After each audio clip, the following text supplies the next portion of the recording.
भी अपने नाना हुसैन को सौंप दिया, वो जरासंध को मार करके जरासंध के राज्य पर कैसे कब्जा कर लिया। जरासंध का राज्य उनके पुत्र को सौंप करके मित्र बना करके राजसूय यज्ञ किया और उसके बाद काल यवन को मारा। मुचकुंद नाम के पहलवान से मरवाया काल यवन को, कि नीति से मारा। किस किस प्रकार से नीति से मारा।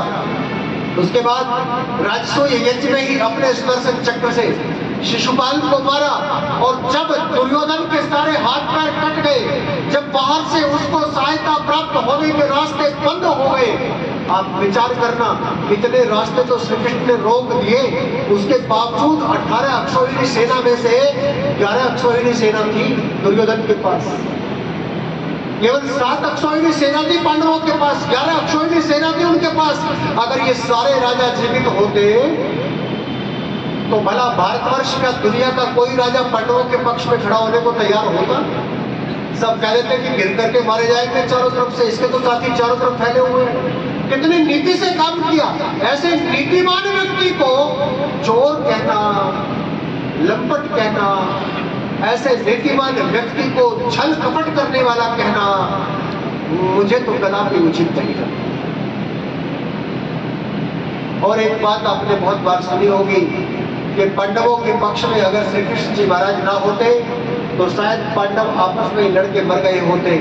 वो घटना बड़ी प्रसिद्ध है, जब युधिष्ठिर ने क्रोध में आकर के अर्जुन के गांडीव को कुछ बुरा भला कोष दिया था और अर्जुन तलवार निकाल करके खड़ा हो गया कि मैंने प्रतिज्ञा की हुई है, अगर कोई मेरे गांडीव को गाली देगा तो या तो उसे मुझसे लड़ना पड़ेगा, नहीं तो मैं उसका गर्दन काट लूंगा, मार डालूंगा। तब श्री कृष्ण जी ने समझाया कि तू एक काम कर, तेरी प्रतिज्ञा भी रह जाएगी और युधिष्ठिर के प्राण भी बच जाएंगे, तो युधिष्ठिर को तू कह करके बोल दो। उसने कहा इससे क्या होगा कि अगर छोटा अपने से बड़े को तू कह करके बोले तो वो बड़े का जीवित रहते हुए मृत्यु ही है, साक्षात मरना ही है। ये मर गया और तेरी प्रतिज्ञा रह गई और तुम दोनों भाइयों के प्राण बच गए। तुम दोनों भाई आपस में लड़के मर गए। नीति से कार्य किया। जिस समय समाज में मर्यादाएं विखंडित हो रही थी, उस समय मर्यादाओं को जोड़ने का काम किया।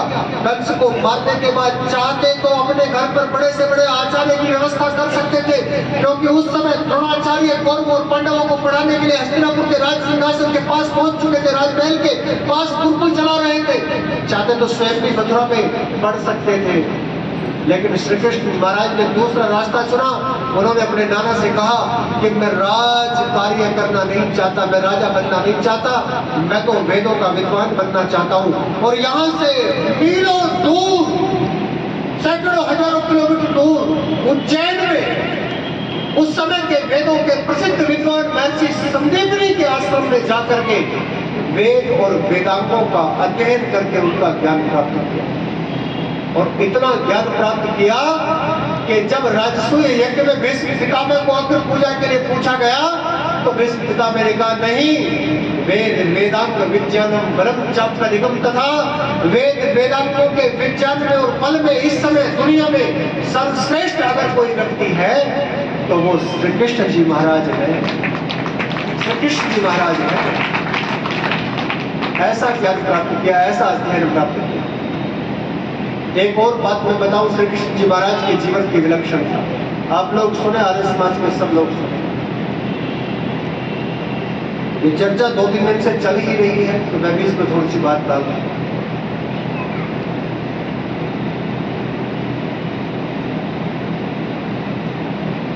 आपने श्री कृष्ण और सुदामा जी का संवाद तो सुना ही होगा।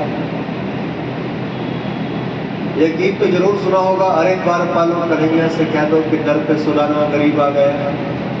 ये तो सुना ही होगा, ऐसा कोई नहीं जिसने गीत ना सुना हो। और जब सुदामा जी आए, थोड़े से चावल लेकर के आए थे। इस बात को, घटना को बड़ा बढ़ा चढ़ा के व्यक्त करते हैं, लेकिन साधारण सी बात थी। सुदामा जी उनके मित्र थे, विद्वान व्यक्ति थे, गुरुकुल चलाया करते थे, छात्रों को पढ़ाते थे। और गुरुकुल चलाने वाले, छात्रों को पढ़ाने वाले, धर्म का प्रचार करने वाले विद्वानों के पास ज्यादा धन हुआ नहीं करता।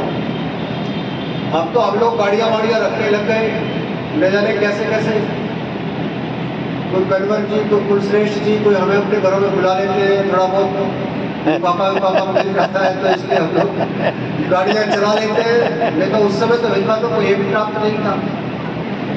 लेकिन जब सुदामा जी श्री कृष्ण के घर से गए तो उसके बाद की सुदामा की स्थिति भी क्या वैसी ही थी जैसे पहले थी या कुछ बदल गई थी?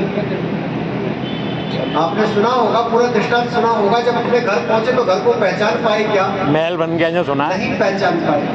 अट्टालिकाएं महल खड़े हो गए और ऊपर सुदामा जी की जो मिश्रानी थी वो ऊपर खड़ी होकर के पुकार रही है, पंडित जी ऊपर आ जाओ इधर को, ये दरवाजा, ये सीढ़ियां लगी हुई है। उसने कहा, देवी जी आप कौन है जो इतने स्वर्ण आभूषण, इतने रत्न जड़ित आभूषण पहन करके वहां ऊपर खड़ी है? उन्होंने कहा, मैं वही हूँ जिसने 2 मुट्ठी चावल मांग करके ला करके दिए थे आपको वहां जाने के लिए, मैं वही हूँ। बदल दी ना स्थिति, विद्वानों की स्थिति बदल दी ना, क्योंकि श्री कृष्ण जानते थे जिस देश का विद्वान गरीब होगा उस देश की उन्नति नहीं हो सकती। जिस देश का विद्वान अभाव में जिएगा उस देश में दुर्भिक्षम मरणम भयम, वहां दुर्भिक्ष बने अकाल, वहां मरण बने मृत्यु का भय और डर हमेशा बना रहेगा। वो देश नीचे की ओर जाएगा, पतन की ओर जाएगा। लोग मुझसे कहते हैं, ये ताली बजाने वाले सब वही लोग हैं जिन्होंने विद्वानों का सम्मान किया, बहुत सम्मान किया। मैं तो सबको धन्यवाद देता हूँ। एक बार सबके लिए बहुत जोरदार तालियां बजाओ जिन्होंने विद्वानों का सम्मान किया। लोग कहते हैं कि महाभारत के युद्ध की नींव उस दिन पड़ गई थी जिस दिन दुर्योधन पानी में डूबा था और द्रौपदी उसको देख करके हंसी थी। मैं कहता हूं नहीं, माता जी आभार। मैं कहता हूं नहीं, उस दिन नहीं पड़ी थी। महाभारत के युद्ध की नींव उस दिन पड़ गई थी जिस दिन एक विद्वान के पुत्र ने अपनी मां से पीने के लिए दूध मांगा था कि मेरे सारे मित्र दूध पी करके आते हैं, मैं दूध पीना चाहता हूँ। माँ के पास दूध नहीं था। पिता जो भिक्षा में जौ का आटा मांग करके लाए थे वो आटा घोल करके सफेद सफेद हो गया और कहा, देखो ये सफेद सफेद दूध है ना, लो इसको पी जाओ। दूध पी करके मुंह पर लगा करके आटे के कुछ कण जब अश्वत्थामा अपने मित्रों के पास गया, जिस दिन अश्वत्थामा की दरिद्रता, द्रोणाचार्य की दरिद्रता, द्रोणाचार्य की पत्नी कृपि की दरिद्रता का उपहास उन बच्चों ने उड़ाया था, जिस दिन एक विद्वान के पुत्र को दूध पीने के लिए भी साधन मयस्सर नहीं हुए थे, उस दिन महाभारत की नींव पड़ गई थी। उस दिन तय हो गया था कि महाभारत तो इस देश में होकर के रहेगा जहां विद्वान इतने दरिद्र हो जाए, जहां विद्वानों को साधनों का अभाव हो जाए, उस देश में महाभारत ना हो तो क्या हो। श्री कृष्ण जी ने इस धारणा को बदला, विद्वानों का सम्मान किया और यहां तक सम्मान किया कि जब महाभारत का युद्ध समाप्त हो गया, अश्वमेध यज्ञ रचाया गया महाराजा युधिष्ठिर के द्वारा। उस अश्वमेध यज्ञ में, अश्वमेध पर्व में, महाभारत का एक अश्वमेध पर्व है, उस पर्व में महाभारत का युद्ध समाप्त होने के बाद एक नकुलोपाख्यान नाम की कहानी आती है। नकुलोपाख्यान, एक नेवला, एक कहानी आती है, एक नेवला जिसका आधा शरीर सोने का था, वो आकर के रात में लोटपोट होने लगा। जब लोगों ने पूछा कि क्यों लोटपोट हो रहे हो, कि मैंने सुना आपने बहुत बड़ा यज्ञ रचाया है। और वहां पर वो नेवला कहता है, उस यज्ञ की महिमा सुनिए, वहां पर वो नेवला कहता है कि राजा युधिष्ठिर ने इतना धन दान किया कि धन के ढेर पड़े रह गए, लेने वाले लोग समाप्त हो गए। लोगों को एक छूट दी कि जितना चाहो धन ले जा सको, जितनी सामर्थ्य थी लोग धन ले गए, लेने वाले लोग समाप्त हो गए, लेकिन राजा युधिष्ठिर का धन समाप्त नहीं हुआ। ये करने की प्रेरणा, इतना त्याग करने की प्रेरणा, विद्वानों को, पुरोहितों को, उपदेशकों को इतना धन देने की प्रेरणा राजा युधिष्ठिर को किसने प्रदान की बोलो तो? भगवान कृष्ण ने, भगवान श्री कृष्ण जी महाराज ने प्रदान की। क्योंकि वो पुनः भारतवर्ष में वही व्यवस्था लाना चाहते थे जब राज्याभिषेक किसी राजा का होता था। जब किसी राजा का राज्याभिषेक होता था तो उस राजा के हाथ में राजदंड दिया जाता था, राजदंड दिया जाता था। ये राज्याभिषेक की एक प्रक्रिया थी, राजदंड उसके हाथ में दिया जाता था। और वहां पर विद्वान लोग कहते थे सर्वदंडोऽसि, अर्थात सबको दंड देने की सामर्थ्य हम तुझे प्रदान करते हैं, तू सबको दंड दे सकता है। उसी समय उस राजा का पुरोहित जो उस यज्ञ का ब्रह्मा होता था, वो 3 छोटी छोटी संविधाएं लेकर के राजा के सर में 3 बार मारता था और कहता था धर्म दंड्योऽसि, धर्म दंड्योऽसि, धर्म दंड्योऽसि। तो सबको दंड देने की सामर्थ्य तुझे दे रहे हैं, लेकिन फिर भी तू भी दंड प्राप्त कर सकता है। किसके द्वारा? धर्म के द्वारा, विद्वानों के द्वारा, उपदेशकों के द्वारा, ब्राह्मणों के द्वारा, वेद के पढ़ने पढ़ाने वालों के द्वारा तुझे भी दंड दिया जा सकता है। ये तुझसे भी ऊपर है, ऐसा मानकर के अगर कोई राजा राज्य करेगा तो क्या उसके राज्य में कभी विद्वानों को विपन्नता का मुंह देखना पड़ेगा? नहीं देखना पड़ेगा। श्री कृष्ण इस मर्यादा को स्थापित करना चाहते थे, इसलिए उन्होंने यज्ञ करके कराने की प्रेरणा दी। मैं एक बात और कहूं, धर्म के विषय में सबसे पहले विद्रोह श्री कृष्ण जी महाराज ने किया, विद्रोह। लेकिन उनके विद्रोह का अंदाज देखिए सर, उनके विद्रोह का अंदाज देखिए आप। महात्मा बुद्ध ने कहा कि जिस धर्म में पशुओं को ले जाते हुए लेकर के जाकर के कहा कि ये पशु क्यों ले जाए जा रहे हैं,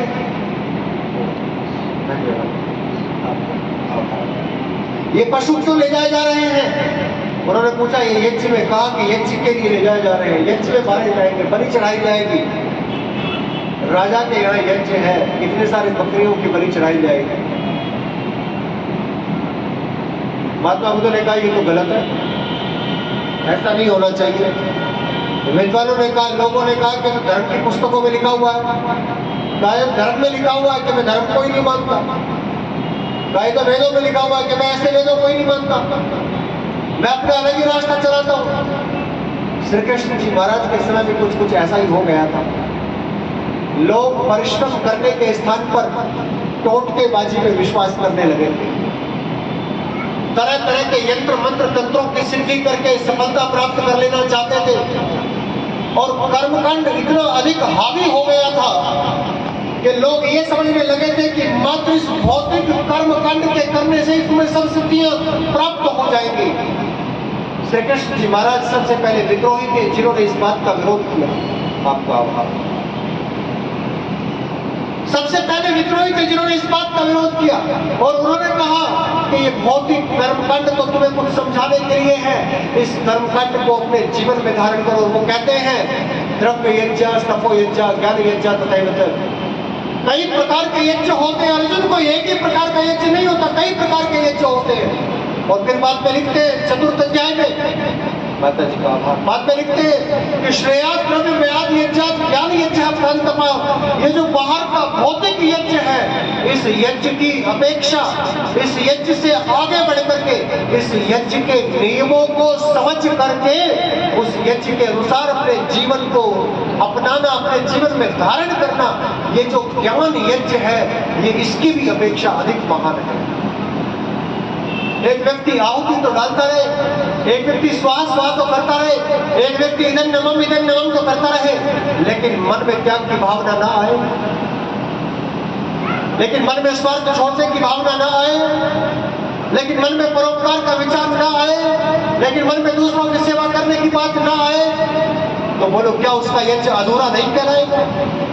उसका यज्ञ अधूरा है जब तक उसके जीवन में ये धारणाएं नहीं आ सकती। श्री कृष्ण जी महाराज प्रतिदिन यज्ञ करते थे, ये उनके जीवन की एक ही बात से समझा जा सकता था कि जब राजसूय यज्ञ में उनको कोई स्थान, कोई कार्य करने के लिए कहा गया, तो उन्होंने कहा कि मैं तो यज्ञ में आने वाले विद्वानों के चरण धुलवाने का काम करूंगा, मैं तो उनके स्वागत का काम करूंगा, मैं तो इसी कार्य को अपना सौभाग्य मानता हूँ। और जब श्री कृष्ण का नाम वहां दरबार में पुकारा जा रहा था आग्रह पूजा के लिए, और श्री कृष्ण दरबार पर खड़े हुए विद्वानों के चरणों पर जल डाल रहे थे, उनके जल से पैर धुलवा करके उनको अंदर आसनों पर बैठा रहे थे, ऐसी विनम्रता केवल उसी व्यक्ति के मन में आ सकती है जिसने यज्ञ को बाहर से नहीं, अपितु यज्ञ को अपने जीवन का अंग बना करके समझा होगा, जिसने अपने जीवन में धारण किया होगा।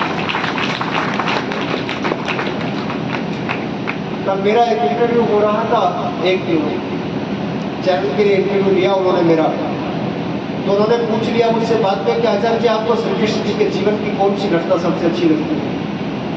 तो अब मैं आपको वो घटना और सुना देता हूँ, श्री कृष्ण जी के जीवन की सबसे अच्छी घटना क्या लगती है, क्या बात कही थी उन्होंने। पहली बात तो 5251 वर्ष हो गए। इन 5251 वर्षों में श्री कृष्ण जी जब गए थे दूत बन करके, दूत बनने की विद्या का वर्णन अभी कुछ जी ने किया था, हस्तिनापुर की सभा में एक गीत भी सुनाया था आपको। जब दूत बन करके गए थे उस समय प्रौढ़ अवस्था थी श्री कृष्ण जी की, बड़ी अवस्था के थे। तो इसमें उतने वर्ष और कम कर लो आप, तो लगभग 5100 कुछ वर्ष हो गए जब वो दूत बने थे, दूत बन करके गए थे। उसके बाद आज तक इन 5100 कुछ वर्षों में इतिहास के पन्नों में एक भी स्थान पर ऐसा नहीं मिलता जब कोई किसी देश का राजा स्वयं दूत बन करके किसी देश के राजा के स्वयं दूत बन करके गया हो, ऐसा एक भी उदाहरण नहीं मिलता।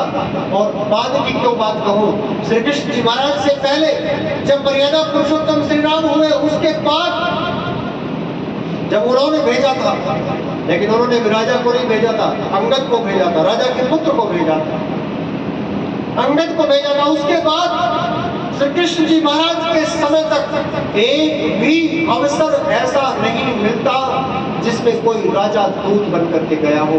ये उनकी विनम्रता का ही परिणाम था कि वो किसी भी काम को छोटा नहीं समझते थे। शांति की स्थापना कितनी महत्वपूर्ण है वो इसके उद्देश्य को समझते थे, युद्ध से कितनी हानियां हो सकती है वो इस बात को समझते थे, इसलिए स्वयं दूत बन करके गए। अच्छा, दूत जब कोई आता है तो उसके सम्मान में तो कोई रात्रि भोज कोई राष्ट्रपति नहीं देता, लेकिन जब कोई राजा किसी दूसरे राजा के यहाँ आता है तो उसके सम्मान में रात्रि भोज देने की परंपरा आज भी है। जब कोई दूसरे देश का राष्ट्राध्यक्ष, राष्ट्रपति या प्रधानमंत्री आता है तो भारत के राष्ट्रपति भवन में उसके सम्मान में एक पार्टी दी जाती है, रात्रि भोज का आयोजन किया जाता है। वैसे ही भोज का आयोजन दुर्योधन ने भी किया था और दुर्योधन ने कहा, हे केशव, आज रात्रि में राजमहल में आपके सम्मान में एक भोज रखा गया है, आप उसमें आएंगे। श्री कृष्ण जी ने मुस्कुराते हुए कहा, आपद भोज्यानि उच्यन्ते प्रीति भोज्यानि वा पुनः न त्वं संप्रीयसे राजन न च आपद गता वयो।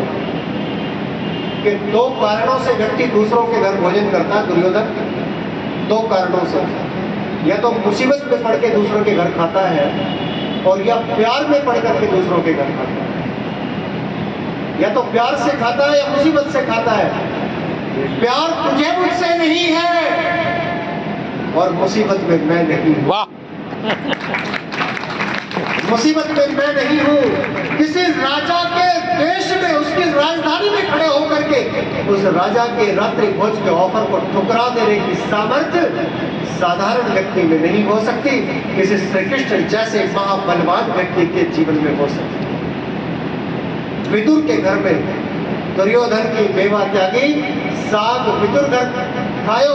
विदुर के घर में जाकर के जब उन्होंने पूछा कि क्या भोजन करोगे, तो कहा बस साग और रोटी, साग बनाओ और रोटी के साथ वही खाऊंगा, यही मेरा भोजन रहेगा आपके। एक अंतिम बात कहकर के मैं अपनी वाणी को विराम दे दूं, घड़ी मैंने बांध ली है, समय हो चुका है। श्री कृष्ण की गीता से आपको क्या संदेश मिलता है? आप कहेंगे श्री कृष्ण की गीता कर्म करने का उपदेश देती है, कर्म करने का संदेश देती है। मैं कहता हूं आप सही समझे हैं, ये श्री कृष्ण की गीता के कर्म करने के उपदेश का पहला पायदान है। श्री कृष्ण की गीता का इससे बढ़कर के भी एक उद्देश्य है कि आप जो भी कर्म करो, चाहे पढ़ाई करो, चाहे लड़ाई करो, चाहे खाना हो, चाहे सोना हो, चाहे रोना हो, चाहे जगना हो, जीवन का कोई भी कर्म हो, वो इतनी एकाग्रता के साथ, वो इतनी खूबी के साथ, वो इतनी सुंदरता के साथ, वो इतने अच्छेपन के साथ करो कि आपका वो कर्म योग बन जाएगी। आपका वो कर्म योग बन जाए। और इसी के लिए उन्होंने कहा योगः कर्मसु कौशलम, कर्मों में कुशलता, कर्मों में एकाग्रता, कर्मों में लगे हुए भी व्यक्ति अपने मन को स्थिर कर सकता है। अरे मन को स्थिर करना ही तो योग का काम है। और मन को स्थिर करने के लिए आपको हिमालय पर्वत की चोटियों पर जाने की आवश्यकता नहीं। आप घर में काम करते करते भी कर सकते हैं, पर मन 20 जगह दौड़ता है, काम कुछ और कर रहे हैं, निगाहें कहीं और है, बोल कुछ और रहे हैं और मन में सोच कुछ और रहे हैं।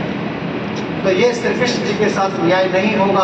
अगर जन्माष्टमी पर गीता के संदेश को लेकर के जाना चाहते हैं तो कर्म योग का ये संदेश कि हम जो भी काम करें वो इतनी खूबी के साथ करें कि लोग कहें वाह वाह वाह वाह वाह। ये हुई बात। मैं इसका एक छोटा सा उदाहरण दे दूं।